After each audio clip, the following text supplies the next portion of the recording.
Estamos de volta com mais um Tecnopolítica e esse é o Tecnopolítica para fechar o ano de 2021, ano difícil, hein? E ninguém melhor aqui para a gente fazer um balanço sobre a cibercultura e os caminhos e descaminhos da tecnologia do que o professor titular da Escola de Comunicação da UFRJ, professor Henrique Antum, antigo parceiro de inúmeras pesquisas e debates. Henrique Antum é bolsista produtividade do CNPq e é o coordenador do grupo de pesquisa Cybercult, participa do LABIC, do Media Lab da UFRJ, é uma figura do pensamento sobre a cibercultura no Brasil. Henrique Antum, muito obrigado por você estar aqui nesse Tecnopolítica. E para a gente não perder muito tempo em apresentações, a questão é a seguinte, Henrique. O que você vê hoje? Quais são os traços principais do que a gente chama de cibercultura? Ela ainda existe? Qual que é a relação disso com vamos dizer assim, essas enormes transformações que a tecnologia está vivendo e está trazendo implicações sociais? Com a palavra, Henrique. Bom dia a todos e todas. A cibercultura, é claro que existe. Eu acho que a cibercultura ela é a cultura contemporânea, né? E ela tem, como pela sua própria origem, né, que vem da contracultura, né, ela tem um tripé que formou ela, né? O tripé que ambiguamente é revolucionário veio da contracultura, Sim, ligado aos libertarianos norte-americanos, mas também os contracultos mais radicais, Abe Hoffman, John Lennon, aquela coisa toda. É porque esse pessoal, ao longo dos 60, como eles não tinham dinheiro, eles usavam os produtos que eram considerados inferiores, que era tudo eletrônico, era tudo com transistor, eram as guitarras, eram as câmaras leves para filmar, é isso, um sem número.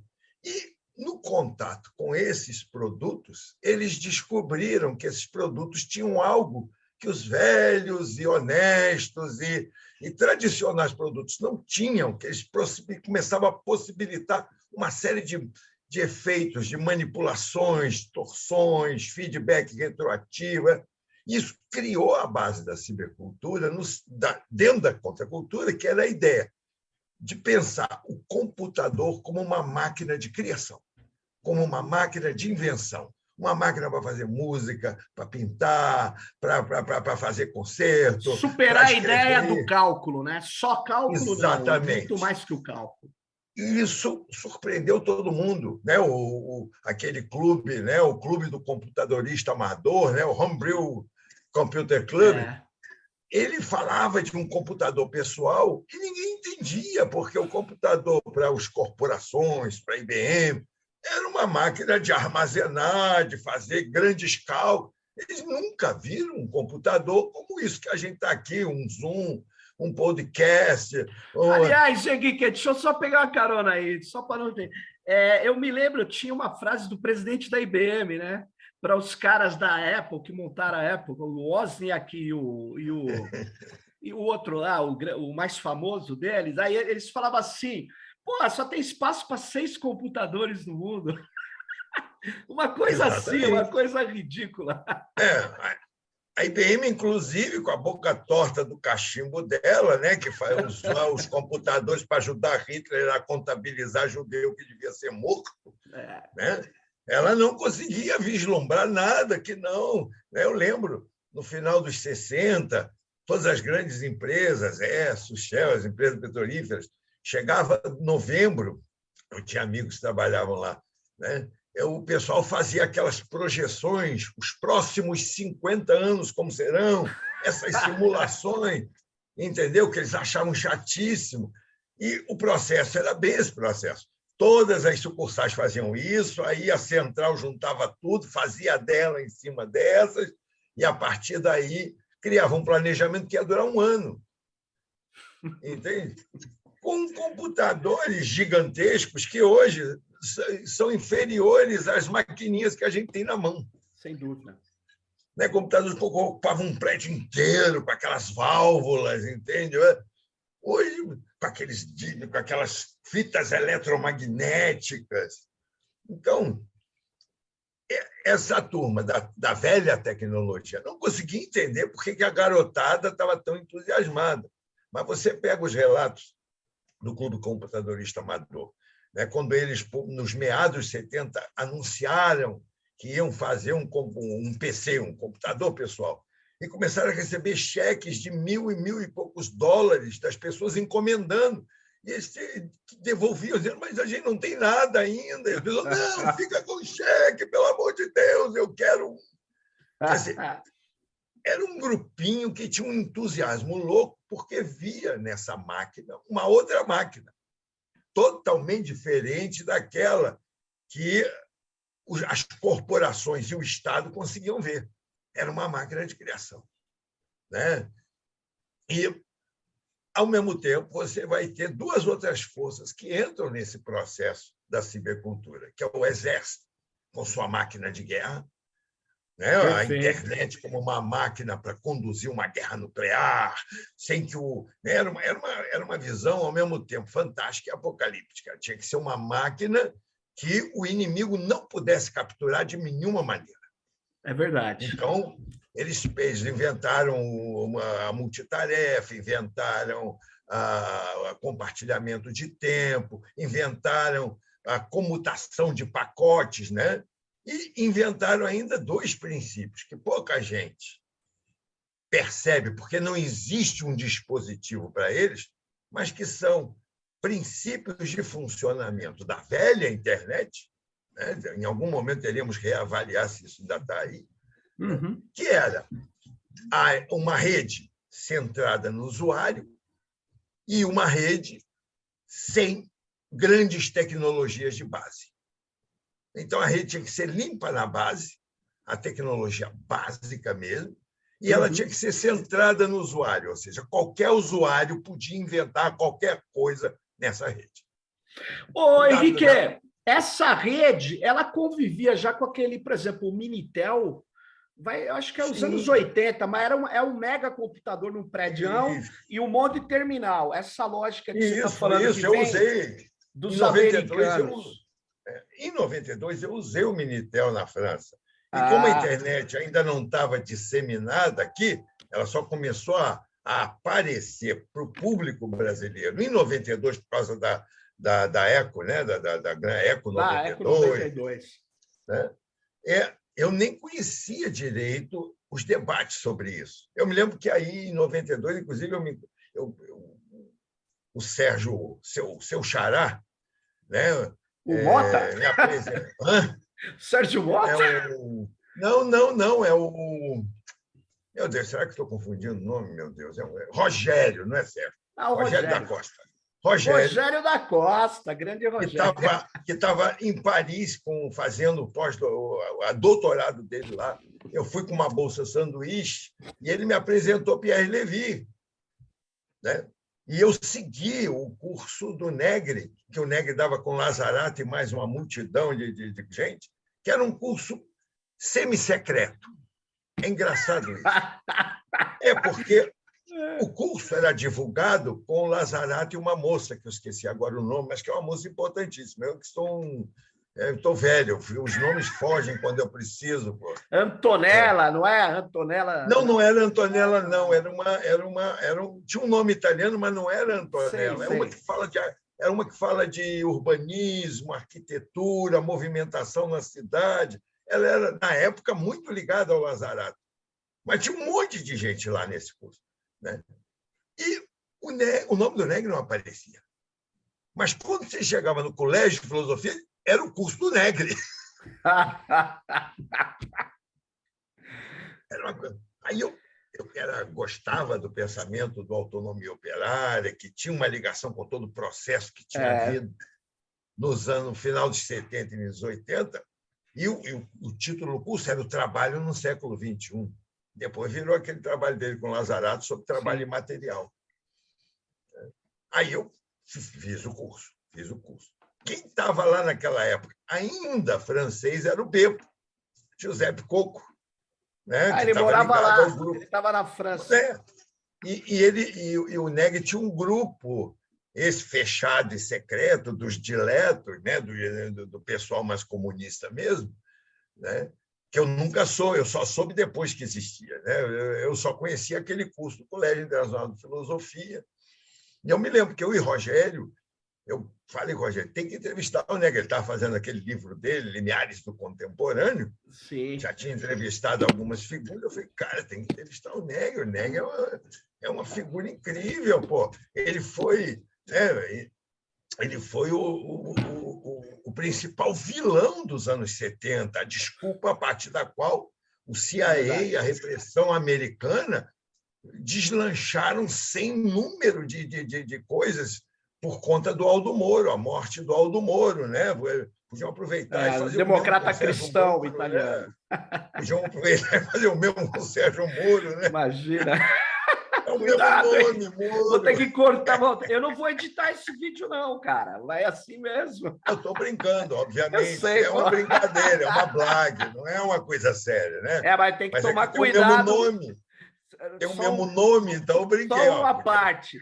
Tem que tomar cuidado que o pulmão ou qualquer coisa é prova.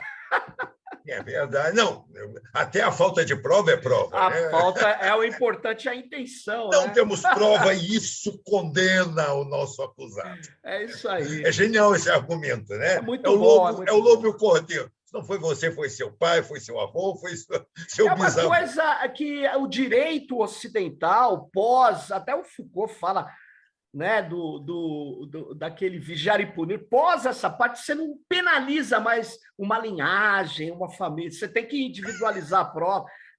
Vem a reforma penal. O Moro esqueceu tudo isso. Não. Ele não usou aquelas camisas pretas desde o início à toa. Eu não parei de apontar isso. Eu também acho. Não, é verdade. E esse surto já vinha desde 2013. Eu fiz as denúncias que depois a própria Globo assumiu de que o chefe da polícia carioca era um nazista. Porque quando eu vi... Sim, e saiu na Globo, todo mundo mostrou, o cara tinha os livros nazistas todos, o cara tinha gravações dizendo vamos fazer a revolução nazista, e que é uma coisa que está entranhada na corporação policial carioca. É mesmo. Porque Filinto Miller fez esses caras. Uma fase ali nojenta, cara, nojenta. Impressionante. Eu primeiro falava nazista num sentido mais brando, mas quando eu vi a repressão que ele fez no final da Copa,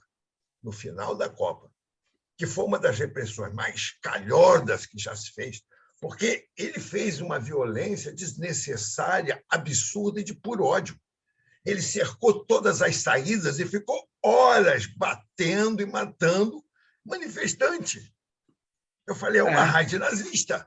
Isso é uma raid nazista. Isso não é uma mera manifestação policial. Não é que nem o Alckmin fazia em São Paulo, que batia, mas os caras iam andando até subir da Paulista. Entendeu? Eles não fechavam. Eles não fechavam as saídas e batiam. Ele jogava bomba dentro do metrô. Não, mas o fascismo ele permanece, né? Ele pode ter sido derrotado em vários momentos, só que ele permanece em figuras. Ele sofreu uma derrota que não foi uma verdadeira derrota. Hoje, com essa nova faceta que está aparecendo do próprio partido e da liderança do partido, o pai dessa moça que veio abraçar o Bolsonaro e a moça que abraçou o Bolsonaro, que são os líderes. Né? Hoje, eu, por exemplo, comecei a suspeitar que eles mataram Hitler para reestruturar o partido e manter a coisa funcionando. E houve negociação. Né? Tanto os comunistas quanto os liberais compraram uma série de nazistas para trabalhar para eles. E deixaram nazistas fugir, né, Henrique?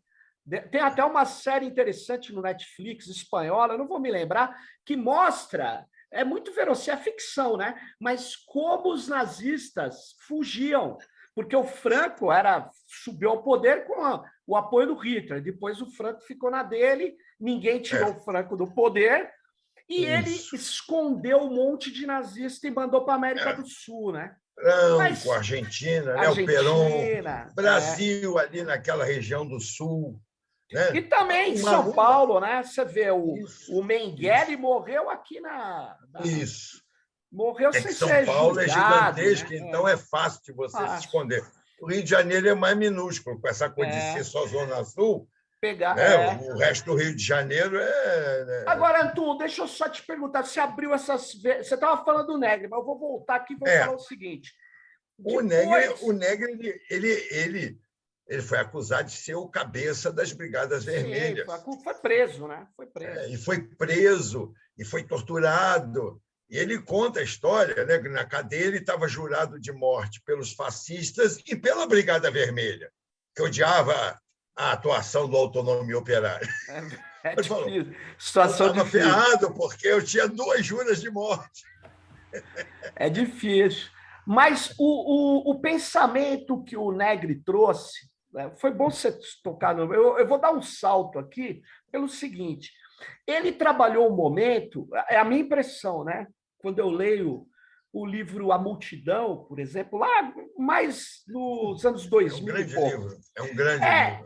Ele trabalha uma ideia de que você teria uma articulação de rede que talvez ela é a única possível de enfrentar o império, porque o Isso. império seria uma nova conformação política, né? Que ele diz exatamente também, não dá para dizer como vai se organizar, mas não é mais simplesmente as organizações de estados nacionais, ele não está falando do império, do tipo imperialismo, ele está falando Não, de uma Império outra Imperial. coisa, imperial. É Bizâncio, Roma. Isso, Roma, boa. E aí, isso em novas roupagens tecnológicas e militares, né? Porque não tem nada a ver com Roma mais, né?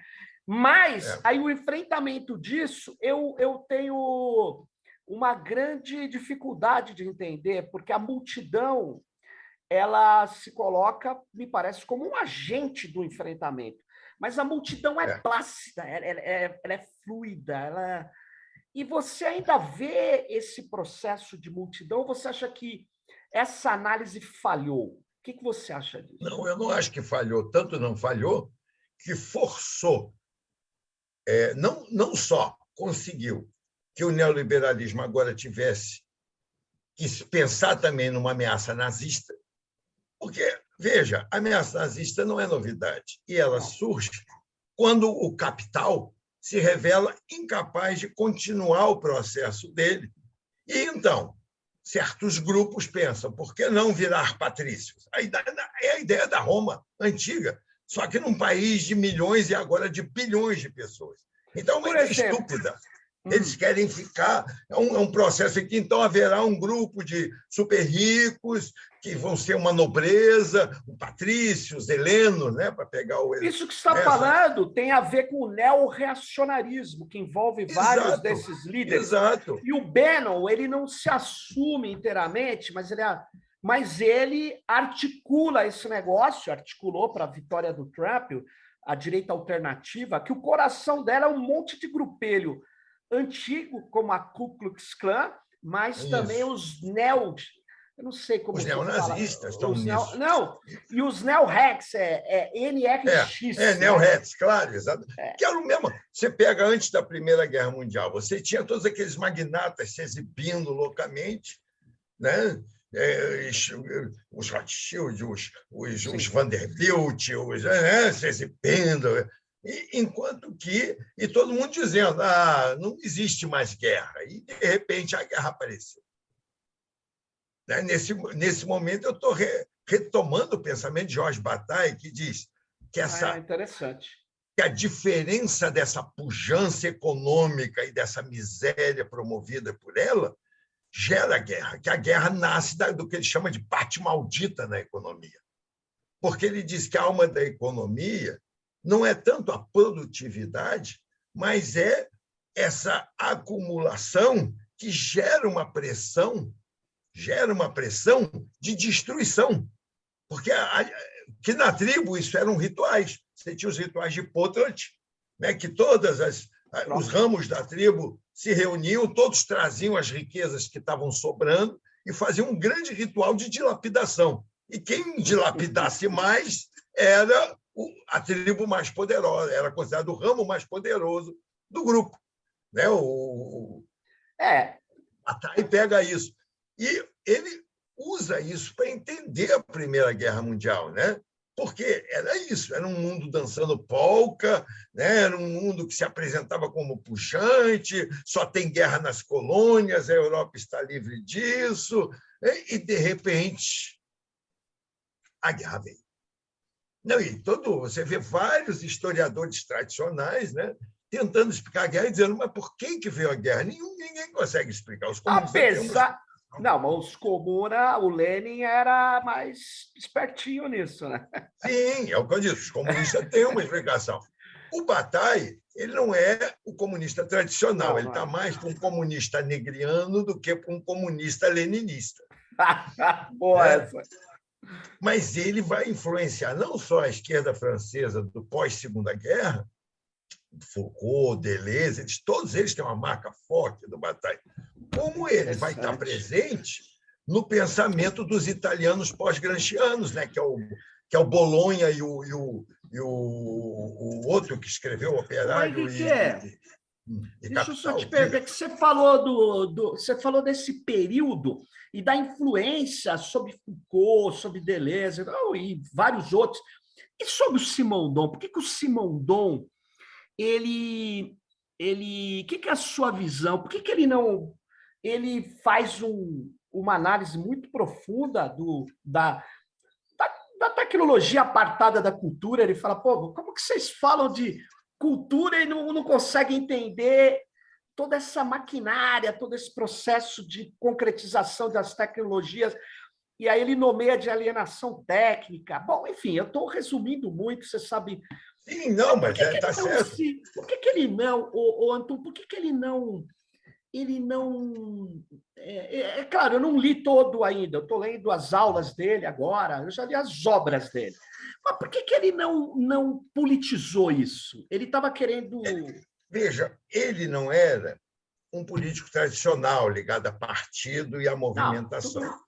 E ele era psicótico. Né? Eu me lembro de em 92, quando eu cheguei lá em Paris, teve um grande...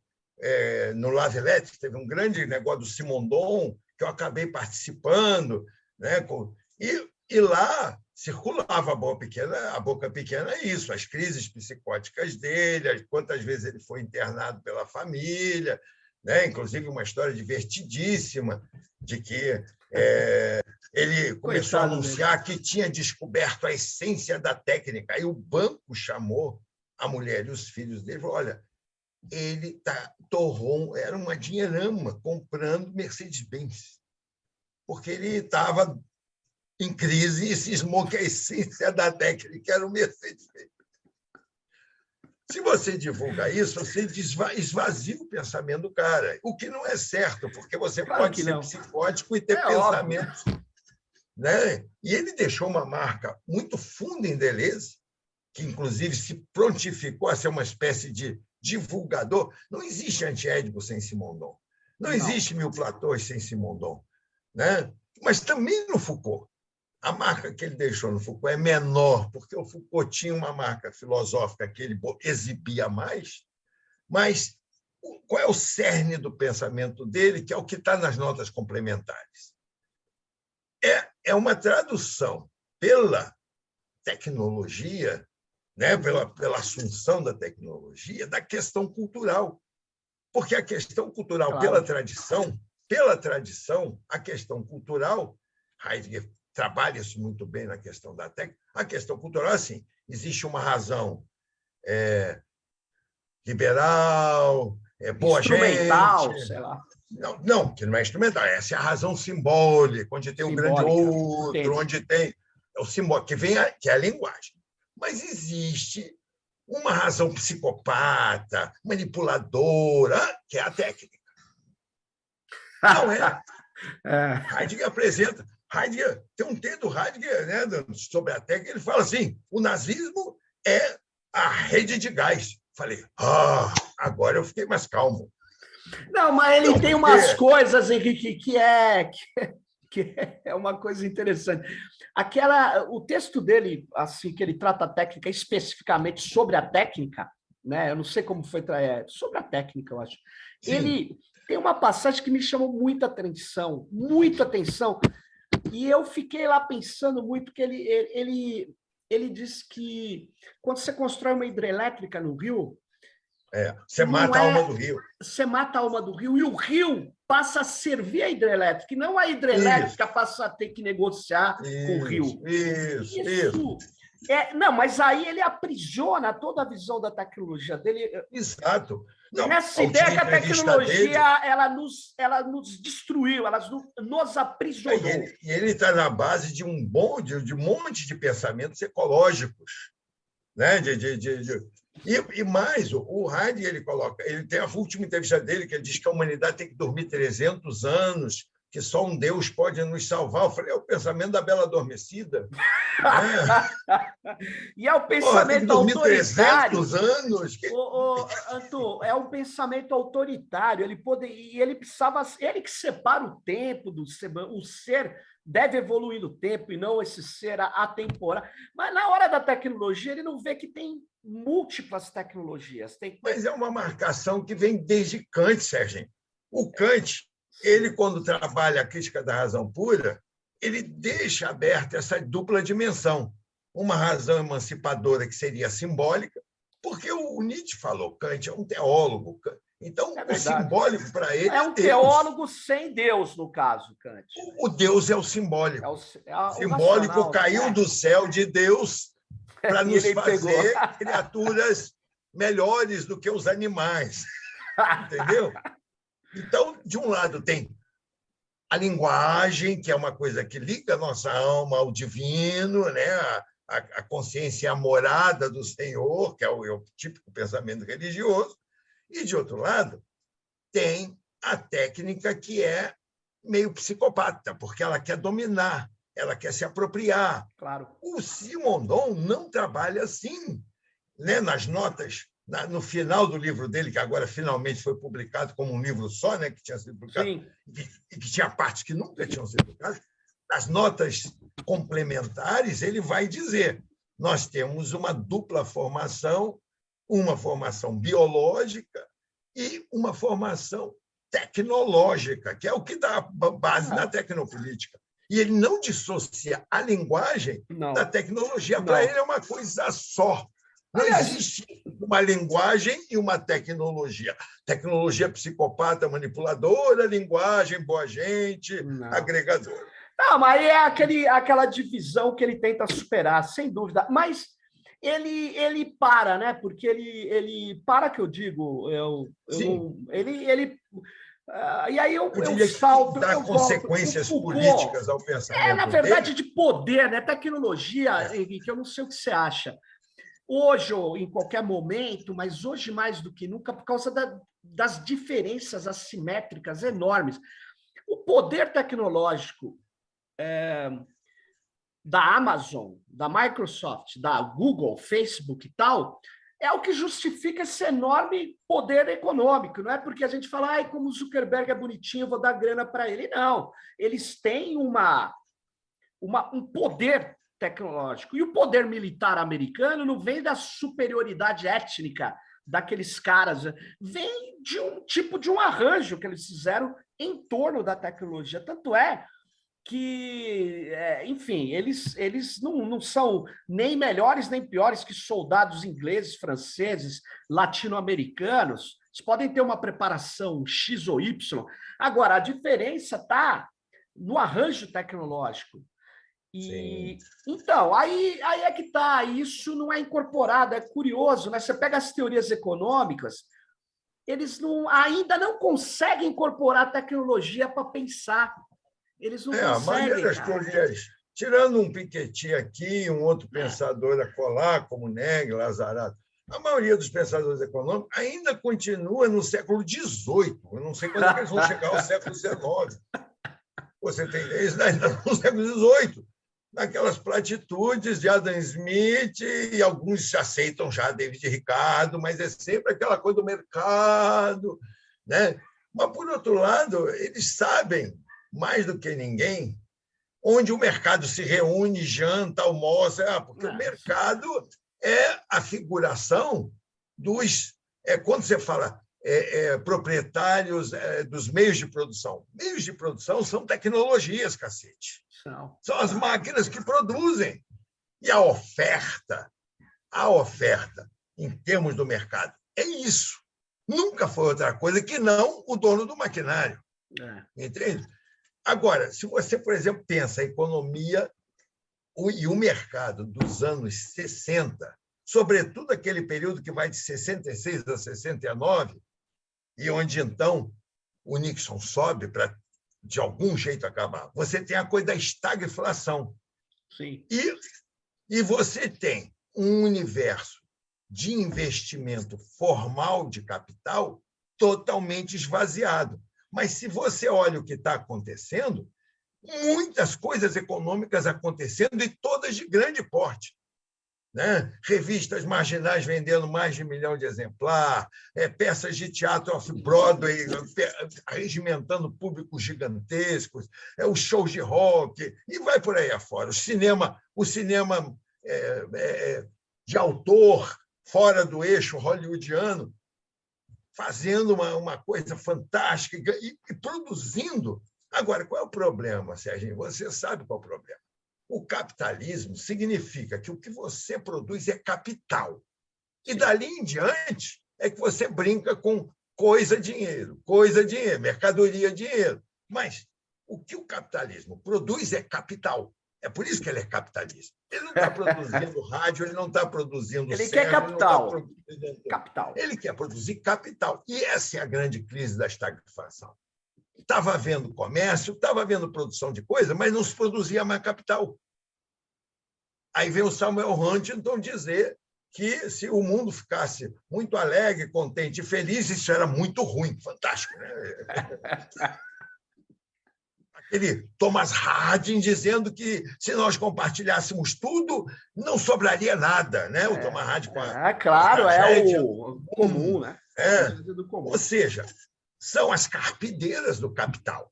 O que eles estavam reclamando é que não se produzia mais capital, porque se produzia muito e havia uma economia política pujante, mas o que tinha acabado era o quê? Era a produção de capital. Porque não é um mundo estagnado, né? Se eu olhasse e visse um mundo estagnado, onde nada se inventa, onde nada acontece, onde não tem movimentação. Não! Só que os ricos, em vez de procurar capital, estavam procurando drogas, festas, experiências. E isso não é bom para o capitalismo, é bom para as pessoas, mas para o capitalismo isso é fatal. Entende? Então, agora, o salto que foi dado a partir desse momento, esse momento que você está falando, 68 é quando o Guy Debord, me parece, publica o Sociedade do Espetáculo. Por esse... Isso. E aí, durante um tempo, a gente ficou... Eu até vi um texto recente da Gisele Belgman, é um texto muito bonito, muito bem alinhavado. Eu li esse texto também. E aí, uma hora, ela pegando um amigo nosso, agora eu não vou me lembrar, mas ela fala assim, não, esse negócio de espetacularização acabou, ou não existe, porque o que existe é a vigilância. Cara, eu falei para ela, olha, eu acho que a espetacularização, a supremacia imagética, tudo transformado num espetáculo para vender, como diz Debord, a enorme coleção de mercadorias inspirado em Marx. Então, eu tenho que vender uma garrafa de água, mas não é qualquer garrafa, é a garrafa de água. Então, tudo vira um espetáculo. Mas, quando vem as redes digitais e o capital quer entrar na janelinha, ele aprofunda técnicas de espetacularização. Sim, com elas, você tem mais controle sobre... Como dizia Deleuze, o marketing é o controle social. É controle. Mas tem duas pegadas aqui. Uma é que a espetacularização, a base da teoria do Debord é que as populações, na espetacularização, assistem e desejam sua transformação em mercadoria. Perfeito. E isso é interessante. E isso é interessante, não pela teoria da espetacularização. Foucault critica a teoria da espetacularização do Vigiaoui. Ele dá uma traulitada. Não, a sociedade espetáculo é a sociedade grega, era a sociedade romana, vocês estão enganados. Essa sociedade é mais complicada do que isso. Né? Mas você vê que ele deixa essa herança. Hoje, exato. Mas você vê, quando você pega os seminários do Negri, né, de 2010, depois da crise, né, ele vai dizer o motor da economia hoje no mundo são os grandes espetáculos. Basicamente, Olimpíada e Copa do Mundo. Tem outros, né, mas são menores. Os que movimentam de verdade é a Olimpíada e Copa do Mundo. E é necessário isso, porque sem isso você não tem, na esfera da financiarização, o crescimento efetivo do capital. Então, de 2 em 2 anos, tem que ter um grande espetáculo. Mas, Henrique, eles não conseguiram... Mas veja bem, Sérgio, isso, se você pega a teoria das grandes obras, sim, elas são... Os grandes espetáculos é o sucedâneo da grande obra. Tudo gira em torno dele. Verdade. Agora, Henrique, você não acha que o sucedâneo das grandes obras, continuando os grandes... não seria as grandes plataformas? Porque elas mantêm a espetacularidade. Então, o Sérgio Amadeu no Facebook não é o Sérgio Amadeu. Ele é o Sérgio Amadeu, que tem que... né? Eu não tenho uma ida a uma livraria. A minha ida na livraria é espetáculo. Todo mundo... Cara, eu acho que as redes sociais online... não de indivíduos, mas de divíduos. Eu não coloco como... Eu não penso como Foucault nesse ponto. Não, são individuais mesmo. Eu tenho que pensar, para pensar o controle, em primeiro lugar, a gente tem que pensar que a individuação é individual. É individual. Não existe Sérgio Amadeu. Vários. Existem milhões, e cada um é diferente do outro. Tem um Sérgio Amadeu comunista, um Sérgio Amadeu nazista, um Sérgio Amadeu liberal, um Sérgio... Porque, na verdade, pega-se algum aspecto, junta-se num banco de dados que são os seguidores, e isso vira uma nova faceta. Você não tem uma individualidade, você não produz mais indivíduos. Como você diz produz individuações. Eu gosto muito da ideia de amostra, que está lá no pós-scriptum da sociedade. Exatamente, são amostras. São amostras. E agora...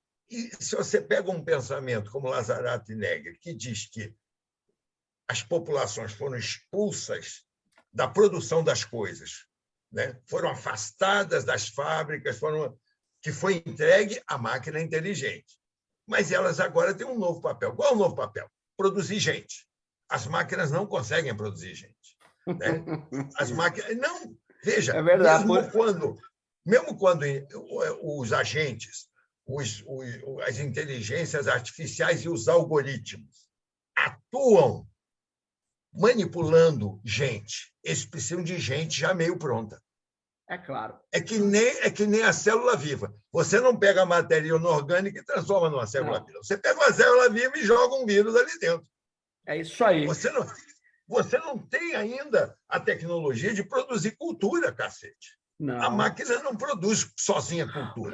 Tem que ter algum humano ali fazendo merda, porque senão não acontece nada. É interessante. E aí que os conservadores, o Bena, aí que entra tudo isso. E aí que vem... Pô, você trouxe de novo o Lazzaratto e eu tenho que perguntar uma coisa. O Lazzaratto, no texto dele, Fascismo e Revolução, um dos últimos, não sei se você teve a oportunidade de ver, ele faz uma crítica contundente ao Foucault. Eu achei que até exagerada, porque o Foucault, quando ele usa a governamentalidade, numa fase dele, o Foucault nunca falou, estou falando, ele nunca se propôs fazer coisas universais, totalmente coerentes. Ele está numa fase, ele morre, infelizmente, mas ele não estava muito... A governamentalidade para ele, a gente tinha que observar os aspectos produtivos, os aspectos construtivos, os aspectos positivos. E aí o Lazzaratto me chama a atenção quando ele fala, ele esquece da guerra. Ele esquece da guerra. Mas peraí, eu não sei se ele esqueceu da guerra, a ênfase não é na guerra. Agora o Lazzaratto fala, estamos vivendo uma guerra civil mundial. Você concorda com isso? Desde os anos 60. Dos anos 60 para cá, é um período de muita guerra, mas acobertada por grandes espetáculos, grandes escaramuças. É a mesma coisa da Europa entre o final do século XIX e o início do século XX. Havia uma imensa guerra que só aparecia nas periferias, nas áreas coloniais, e os europeus, né, ricos, se pavoneando em salão de polca, rosa bombom, né, tudo era fino, o operário não existia, né, fábrica não existia, né, contradição econômica não existia, era como se o mundo fosse uma festa de dondocas, entende? Nada contra a festa de dondocas, mas veja, não é, porque quando é festa de dondoca, não degenera em guerra. Pode rolar uma porrada aqui e ali, mas não degenera em guerra. Não é guerra. Não é guerra. Então, a imagem que aparecia era a festa da dondoca, mas, na verdade, a guerra estava comendo por baixo. Dionísio rugia por baixo do palco, né? O palco era um palco de chá das 5, né? Tea Party, hoje, ó, Tea Party. Né? Sem dúvida. Você faz aquele negócio, né? Mas é uma guerra. Agora, a guerra, ela está sempre, se a gente segue o pensamento como comunista de Marx, né? Não o marxismo, mas o pensamento comunista de Marx, a guerra está sempre encobrindo a luta política. E ela acontece porque a luta política não consegue dar consequência ao que ela está fazendo. A guerra vem para justamente tentar destruir a luta política. Agora todo mundo vai comer na minha mão. É que nem um engenheiro brasileiro entusiasmado. Agora todo mundo vai comer na minha mão. Né? É o canil, né? É um pensamento de canil. Né? A política, num sentido amplo, não é política tipo comprar voto de centrão, não. Política, num sentido maior, ou ela é capaz de dar consequências às lutas e às reivindicações que estão havendo, ou então vem a guerra. E é curioso, porque essa extrema-direita, hoje no mundo, que usa as redes digitais, que alguns pesquisadores chamam de populismo digital, eu não gosto, por causa exatamente que eles são fascistas. Então, eles não tiveram oportunidade, Henrique, de começar a guerra queimando o hashtag, ou sei lá o quê, e dizendo que foi o adversário. Né? Sempre, como Hitler. Hitler não era um populista. Hitler foi eleito, mas não era um populista. Hitler era um facinho, um nazista. Então, ele toma o poder pelo voto, o parlamentarismo, República de Weimar. Ele pega o artigo 41 ou 42 da Constituição, depois de botar fogo, armar aquela picaretagem, aí ele fecha para proteger a Alemanha. Claro. Todas as constituições, como diz George Agamben, nós temos estados de exceção pululando pelo mundo afora. E essa extrema-direita, além dos textos, documentos deles, eles estão por aí. E é como o Bolsonaro no Brasil. O Bolsonaro, ele não queria ir para uma eleição ano que vem. Ele queria dar um golpe, ele não conseguiu. Claro. Com a massa dele, ele não conseguiu. É isso aí. Então, nós... Ele não joga pela democracia e para a continuação da democracia. Aliás, o jogo dele acabamos com a democracia, fazemos uma sociedade onde eu posso dar filé mignon aos meus filhos e está tudo resolvido. É porque eu quero dar filé mignon aos meus filhos. É o único programa sério nesse mundo. Só um minutinho de tocar a campainha. Vai lá. Enquanto isso, eu vou fazendo uma... Não, já voltei. Ele abriu a porta, conseguiu abrir a porta. Fica tranquilo. O que acontece é o seguinte, Henrique, eu vejo que, vamos supor, o Trump, com esses... Nem todo trumpista é fascista, tudo bem, mas os fascistas americanos não pararam de se organizar contra o Biden. Aliás, tentou invadir o Capitólio. Bom, nós sabemos. Aqui no Brasil, eles podem perder a eleição e não vão sumir do mapa. Então, na Europa, em todo lugar, você tem hordas de fascistas dispostos a tudo. E eles têm duas coisas interessantes, Henrique. Eles utilizam as redes com grande destreza e muito capital, muita monetização, e eles estão dispostos a destruir a democracia. Sim, é o pensamento. Eu penso assim, Serginho, tem um momento que eu me torno um iluminista. Eu me torno iluminista no sentido de pensar, tá, talvez a vaca vá para o brejo, mas aí nós não conversamos mais, a economia e a tecnologia desaparecem. Porque se a vaca vai para o brejo, não existe mais nenhuma continuidade nessa ferri cultural, tecnopolítica que nós estamos vivendo. A primeira coisa que vai se fazer é passar a régua, né? E mais do que isso, não vai haver uma base de gente pensante, falante, que possa desenvolver isso, porque você vai criar aquele clima, né, de senhor e escravo, que é o pensamento. Isso que a gente chama de nazismo, fascismo. Na verdade, é o velho escravismo romano e grego, só que numa escala absurda, porque é um mundo de 7 bilhões de pessoas, e não aquela sociedadezinha que eles tinham, né, que a maior cidade, que era Atenas, ou a maior cidade, que era Roma, tinha 40 mil pessoas. Hoje, isso é a população de Sapucaia, uma cidade pobre no interior do Rio de Janeiro. Você está entendendo? Então, tem um problema de escala aí. Você não pode pensar que o que era bom para uma sociedade rural, tacanha, machista, de senhores, vai funcionar no século XXI com 7 bilhões de pessoas. E mais, matar é caro. Eu já li vários militares que dizem Hitler perdeu a guerra porque tinha que matar judeu, porque tinha que matar gente demais. Então, ele tinha uma deseconomia louca na economia dele. Você sabe? 20 milhões de soviéticos, né? As pessoas só morrem fácil em filme americano. É óbvio. De verdade, elas reagem loucamente e tentam de tudo para não morrer. É verdade. E aqui, os fascistas, que apesar de serem bolsomínios, uma parte ou quase todos, eles tomam vacina, né? Porque, afinal, né? Vamos lá. O pensamento norte-americano e europeu é diferente. É diferente. A gente tem, primeiro, uma tradição positiva com as campanhas de vacinação desde o início do século XX, e toda uma política, né? Nós temos, com resultados positivos, isso gerou uma cultura no meio da população. Por outro lado, nós temos também uma estrutura construída depois da Constituição de 88, que é o SUS, que é uma construção ultra positiva, né? Aliás, à toa... deixa eu te falar, foi um chinês que me falou que é o maior programa estatal de atendimento gratuito da população no mundo, nem a China. Funciona. E que funciona.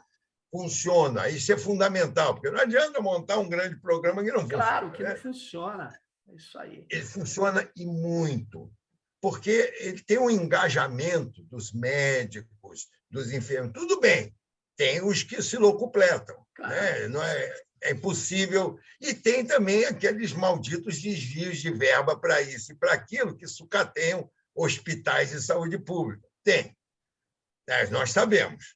Não é um quadro idílico.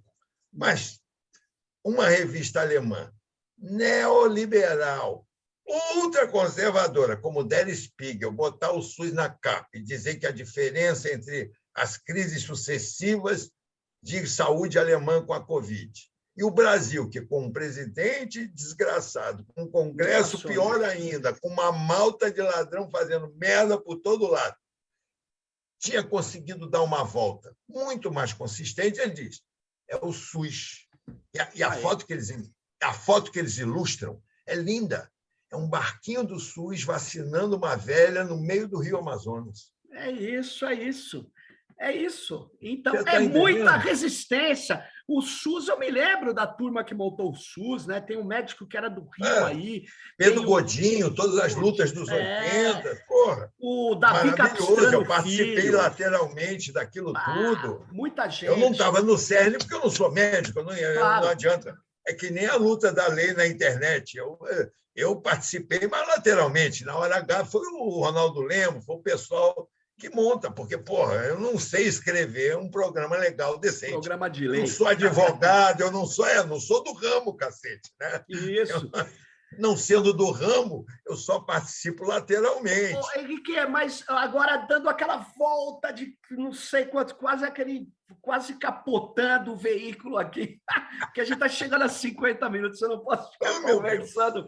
Parece que você começou há 5 minutos, mas não foi. A questão é a seguinte, Henrique, o que você pensa aí? Quais os maiores desafios, que é uma pergunta básica, né, que a gente tem aí no campo da reflexão crítica sobre tecnopolítica, tecnologia, cultura, comunicação. O que você pensa disso? Olha, eu penso que é possível, pela luta política inteligente, engajada no seu tempo, ou seja, uma luta que é assumidamente, com licença da má palavra, comunista, que nós nem tematizamos, porque aí vamos pensar que é o Partido Comunista, que é o PCdoB, que é o PCO. Não, não é, gente. Não é disso que eu estou falando. Eu lembro que quando Marx disse eu não sou marxista, eu sou comunista, ele estava falando disso. Ele era um pensador, filósofo, com conhecimento de economia, que entrou para a Liga dos Justos, que criou o comunismo. Então, as pessoas se esquecem, pensam que Marx sozinho levantou e fez tudo. Não. Ele teve a contribuição, que nós, em parte, temos, mas não temos de verdade, né? Que é o Engels, que era filho de um dos mais poderosos e ricos industriais de Londres, capilarizado toda parte, que deu para ele todos os relatórios de engenheiro para ele mostrar a mecânica do capital. Ele trabalhou com relatórios de engenheiros, e é um trabalho que ele nem pôde desenvolver até o fim, porque ele morreu antes, que é o livro 3 e 4 do Capital, que é rascunho que o Engels ajeitou, mas que é rascunho, aquilo é de morrer de sono tentar ler aquelas contabilidades infinitas sobre tantos shillings, tantas libras, falando, meu Deus, me mata, pelo amor de Deus. Mas veja, é importante, hoje seria importante ter esses relatórios na esfera da economia de rede. Esses relatórios que pega Pactimês, a Damick, o Orkut, todo esse pessoal que trabalha ali na engenharia da maquinária de plataforma, para montar como é que eles estão operando e que é o elemento primordial disso. Porque você tem, nos 60, esse deslocamento do capital da mercadoria para o financeiro, né? E você tem, a partir de 77, com aquelas grandes demissões e com aqueles esvaziamentos da fábrica e colocação da fábrica na mão da máquina inteligente, você tem a formação do trabalho imaterial, ou seja, a tarefa de produzir gente. E essa tarefa ela tem várias facetas. É a cultura. No final das contas, é a cultura. E se você pensa assim, e olha as plataformas são o chão de fábrica, onde se produz as pessoas, onde se produz a cultura. Nossa, essa foi boa, hein? Gente, cara. Não, mas é verdade, você tem que levar o capital a sério, né? Porque o capital não produz gente, ele produz capital. Então, a gente que ele produz é aquela que é capaz de fazer o capital se multiplicar. Ele produz gente como se produz salsicha. Entendeu? É um jeito dele se multiplicar, porque senão não serve a ele. Eu já disse, a economia do final dos 60 não interessa ao capital, porque o capital não estava se reproduzindo. Era uma economia que não reproduzia o capital. Então, ele fica a pau da vida, diz que felicidade é mal para o mundo, que alegria é destrutiva. Por quê? Porque tem que produzir capital, aí precisa de inveja, tristeza, né? Você precisa de uma série de paixões tristes. Muita desigualdade, como diz os neoliberais. Como assim? Exatamente. Aliás, tem um menininho, eu tenho dó daquele menininho, estão botando nas lives das socialites aí, Henrique, um menininho que fala, eu li o manifesto do Karl Marx e disse que todo mundo tem que ter casa igual. Eu falei, puta, se tem uma coisa que ele não leu, foi o manifesto que eu até voltei. Não, mas nunca falou que todo mundo tinha que ter casa igual. Ele nunca falou isso. Ele disse que todo mundo tinha que ter casa. Outra coisa. Não é a mesma coisa. Ninguém disse que as casas tinham que ser iguais. Isso é uma coisa do Ford. Isso é o Fordismo. Vilas operárias, as casas operárias. Aí eram todas iguaizinhas. Quem igualiza a miséria é o capital, porra. É óbvio. É óbvio. É o que eu digo. Mas, O capital, enquanto dominou o universo dos objetos, ele produziu coisas ordinárias, mercadorias ordinárias. Agora que ele resolveu produzir gente, ele está produzindo gente ordinária. Não pode se imaginar que ele vai produzir gente melhor do que as salsichas e produtos que ele fazia.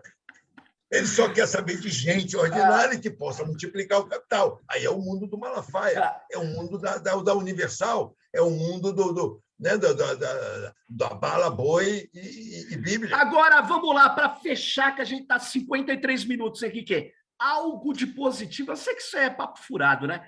Mas o que você está vendo de interessante? Dê um recado aí para a audiência da Tecnopolítica. O interessante é deslocar o plataformismo para o municipalismo. Olha só. Que nem a Ada Colau está fazendo, e que é um movimento que talvez possa existir aqui também, com a Manuela, com o Freixo. A prefeitura tem que assumir, não pode mais ser governo de Estado nem governo de país, porque essa escala não pega as pessoas. É como diz o Negri, a alma da economia está na metrópolis, não está nem na cidadezinha, nem na megalópole, é na metrópole que as lutas ocorrem. E ali, né, prefeituras como a do Rio, como a de São Paulo, né, que nem Barcelona e tal, elas podem ter um protagonismo nisso, produzindo seus próprios aplicativos, mas visando o quê? O comum, a população, visando aquilo que é produzir gente que não é ordinária, porque a prefeitura não precisa de gente ordinária, é o capital que precisa. Tá? Por quê? Porque, veja, se o Uber vem e diz, não, olha só, você pode dirigir o meu carro e só vai me pagar um imposto de 3%, para a prefeitura tu paga 20%. Essa é a prefeitura ordinária, de ladruagem, de governabilidade, né? Que as franquias de carro são carérrimas, aquela coisa. Uma prefeitura pode agir de outra maneira. Ela pode agir para beneficiar o acesso da população à segurança, o acesso da população à moradia, né? Os direitos da população, e ela tem que fazer isso por aplicativos, ela tem que fazer isso por plataformas dela. Com soberania local, dirigida pelo comum. É isso aí. Exatamente. Ô, Henrique, obrigado aí por ter feito esse Tecnopolítica. Nós falamos aí, estamos aí, passamos do tempo, mas não tem problema. Querido, eu gosto muito de vocês e acompanho o trabalho de vocês com um coração palpitando. Obrigado, Arthur, por ter participado aqui. Eu é que agradeço a atenção de tomara vocês. Que 2022 a gente dê a volta por cima, por baixo, pelo meio. Eu estou acendendo todas as velas para todos os orixás que eu conheço. É isso aí. Valeu, Henrique. Fique ligado. Valeu, querido. Obrigado. Valeu. Ligado no próximo Tecnopolítica. Até mais. Tchau. Valeu. Aí, pessoal. Até mais. Valeu.